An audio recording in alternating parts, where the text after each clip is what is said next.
अभी तक आपने एस्ट्रो तक को सब्सक्राइब नहीं किया है तो सब्सक्राइब करें, शेयर करें और ज़्यादा से ज़्यादा कमेंट्स करें। भानु सप्तमी 2026 वर्ष के सबसे बड़े दिन के समीप सूर्योपासना का दुर्लभ योग, जाने शास्त्रों का रहस्य, ज्योतिषीय गणना और पुण्यकाल। नमस्कार, मैं हूँ डॉक्टर श्रीपति त्रिपाठी। सनातन धर्म में रविवार को पड़ने वाली शुक्ल या कृष्ण पक्ष की सप्तमी तिथि को भानु सप्तमी कहा जाता है।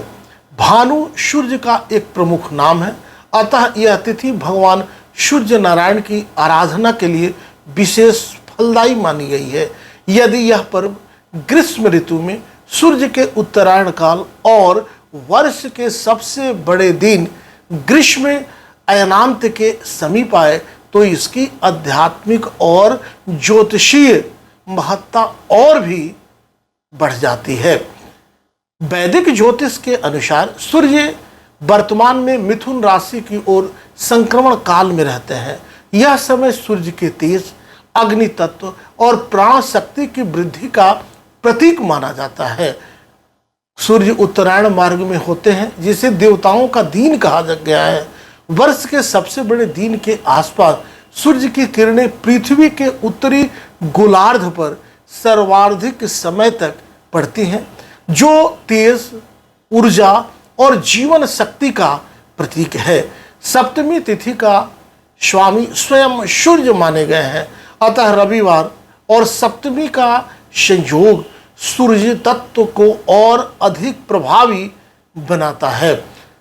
ज्योतिष शास्त्र के अनुसार सप्तमी तिथि रादितस्य प्रिया, अर्थात सप्तमी तिथि भगवान भास्कर, भगवान आदित्य को अत्यंत प्रिय है। शास्त्रों का मत है, भविष्य पुराण में उल्लिखित है, भविष्य पुराण में सूर्योपासना को रोग नाशक और आयुर्वर्धक बताया गया है।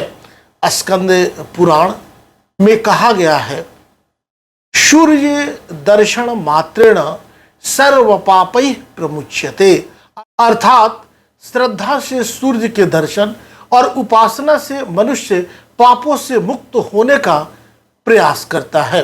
महाभारत में वर्णित है, वन पर्व में लिखा मिलता है कि वनवास के समय युधिष्ठिर ने सूर्य देव की स्तुति की थी, जिसके फलस्वरूप उन्हें अक्षय पात्र प्राप्त हुआ। यह कथा सूर्य की कृपा को अन्न, समृद्धि और जीवन निर्वाह से जोड़ती है।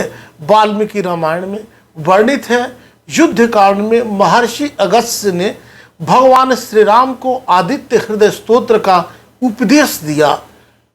आदित्य हृदयम पुण्यम सर्व शत्रु विनाशनम जयावहम जपे नित्यम अक्षयम परमम शिवम।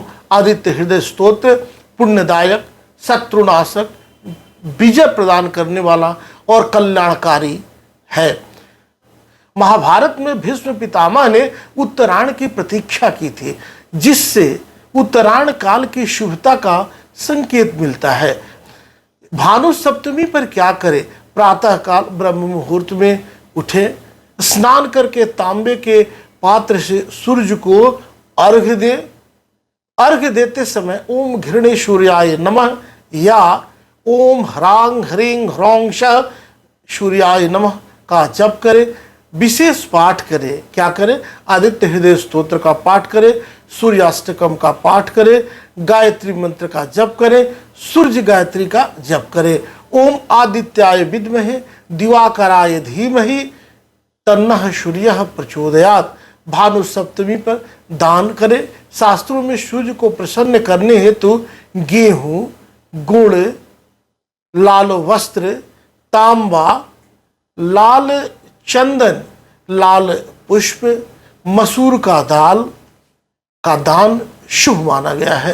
किन लोगों को विशेष लाभ मिलेगा? वैदिक ज्योतिष के अनुसार जिनकी कुंडली में सूर्य निर्मल हो, सूर्य कमजोर हो, सूर्य तुला राशि में हो, या सरकारी कार्यों में बाधा हो रही हो, पिता से संबंधों में तनाव हो, आत्मविश्वास की कमी हो, नेत्र या अस्थि संबंधी कष्ट हो, उन्हें सूर्योपासना विशेष रूप से लाभकारी मानी गई है।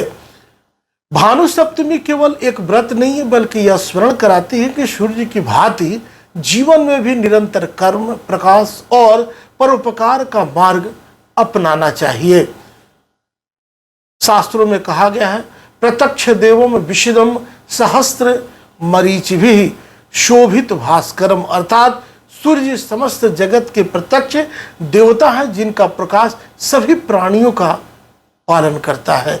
इसीलिए भानु सप्तमी पर सूर्योपासना केवल ग्रह शांति का उपाय नहीं है, बल्कि आत्म तेज, आरोग्य, कर्तव्य निष्ठा और धर्ममय जीवन का संकल्प भी है।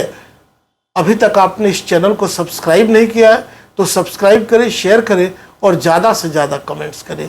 नमस्कार, जय श्री कृष्णा, वंदे मातरम। अगर आप मुझसे जुड़ करके अपनी समस्याओं का समाधान चाहते हैं और चाहते हैं कि आपकी समस्याओं को ज्योतिष के माध्यम से सुलझाया जाए, तो आप हमसे संपर्क कर सकते हैं, जुड़ सकते हैं एस्ट्रो तक पर।